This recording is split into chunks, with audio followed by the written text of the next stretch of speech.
целях оказания социальной поддержки многодетным семьям, также в рамках реализации поручений президента предлагаем установить с 1 января 2026 года следующие размеры государственных пособий многодетным семьям. От 3 до 5 детей включительно 1000 рублей, от 6 до 9 детей включительно 3000 рублей и от 10 и более детей 6000 рублей. Это по сути повышение размеров выплат, размеров пособий. Ранее вот от 3 до 5 на сегодняшний день получают 500 рублей, от 6 до 9 1500 и от 10 более 3000 рублей.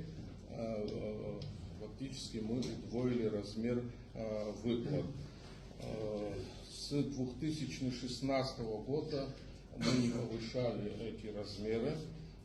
Выплаты у нас осуществляются, назначение выплат осуществляется отделами социального обеспечения в соответствии с положением о порядке и назначении выплаты пособия, утвержденной также Кабинетом министров. Выплаты осуществляются за счет средств республиканского бюджета через Министерство социального обеспечения.